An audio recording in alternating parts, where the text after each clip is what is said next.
छठ से पहले एक तरफ बिहार जाने वाली ट्रेनों में मारामारी है तो दूसरी तरफ दिल्ली में सियासी संग्राम शुरू हो गया है। दिल्ली छठ पूजा की तैयारियों को लेकर के बीजेपी और आम आदमी पार्टी एक दूसरे को टारगेट कर रहे हैं और इसकी वजह है वो यमुना नदी जो किसी गंदे नाली जैसी बह रही है यहाँ, जबकि इसी नदी के घाट पर हजारों लाखों लोग छठ मनाने की तैयारी कर रहे हैं।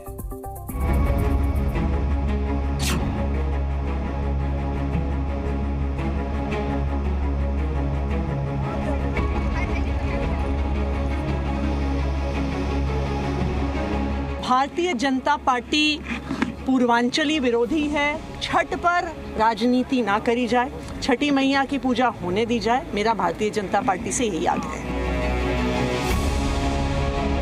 छठ पूजा पर आम आदमी पार्टी वर्सेस बीजेपी, तैयारियों पर सवाल, प्रदूषण पर बवाल। दिल्ली में यमुना की ये तस्वीरें बदलने का नाम नहीं ले रही हैं। खासकर छठ पूजा के मौके पर यमुना की हालत देखकर पूरी दिल्ली शर्मसार। साल दर साल यमुना की हालत बदतर होती जा रही है, मगर सियासतदान आरोप प्रत्यारोप के सिवा कुछ नहीं कर रहे। छठ पूजा से पहले एक बार फिर दिल्ली में बीजेपी और आम आदमी पार्टी के बीच जुबानी जंग तेज हो गई। बीजेपी ने घाटों और यमुना की गंदगी के लिए आपको जिम्मेदार ठहराया तो सीएम आतिशी ने बीजेपी को पूर्वांचल विरोधी करार देते हुए आस्था से जुड़े मुद्दे पर राजनीति से बचने की नसीहत भी दी। भारतीय जनता पार्टी को यही कहूंगी, छठी मैया सबकी है, वो आम आदमी पार्टी की नहीं है, वो भारतीय जनता पार्टी की नहीं है, वो सभी पूर्वांचली भाइयों बहनों की है, वो सभी दिल्ली वालों की है। तो छठ पर राजनीति ना करी जाए, छठी मैया की पूजा होने दी जाए, मेरा भारतीय जनता पार्टी से यही आग्रह है। दरअसल मुख्यमंत्री आतिशी छठ पूजा की तैयारियों का जायजा लेने आईटीओ के छठ घाट पहुंची थी, जहां उन्होंने अधिकारियों को बेहतर प्रबंध करने के निर्देश दिए। इस दौरान उन्होंने दावा किया कि 2014 में दिल्ली में केवल 60 घाट बनाए गए थे, जिसकी संख्या आम आदमी पार्टी की सरकार की वजह से इस साल 1000 तक पहुंच गई। मगर बीजेपी बार बार आपको कटघरे में खड़ा कर रही है। 1000 से ज्यादा लोकेशंस पर दिल्ली सरकार द्वारा अरविंद केजरीवाल जी के मार्गदर्शन में ऐसे शानदार छठ घाट बनाए जा रहे हैं।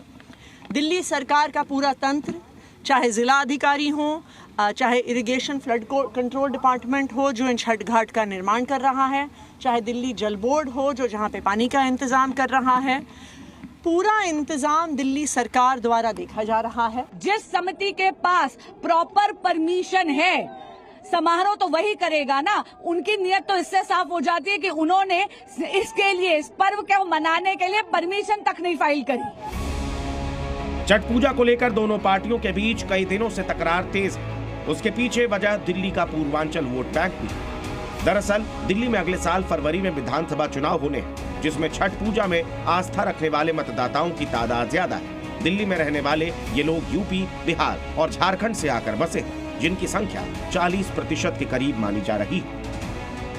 यही वजह है कि छठ के दौरान यमुना और प्रदूषण के मुद्दे पर दोनों ही पार्टियां एक दूसरे को घेरने में जुटी हैं।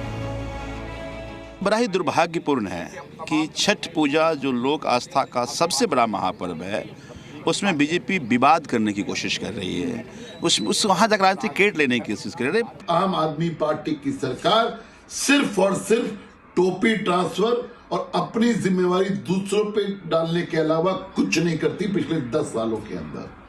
अफसोस, दिल्ली के हर बच्चा हमारा, दिल्ली का हर आम नागरिक जहरीली हवा लेने को मजबूर है, सिर्फ और सिर्फ आम आदमी पार्टी की आतिशी और अरविंद केजरीवाल की सरकार की वजह से।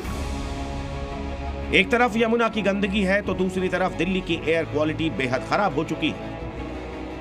आनंद विहार इलाके में सुबह के समय AQI 428 के करीब, जो बेहद खतरनाक, जिसमें दिल्ली वालों का दम फूल रहा है।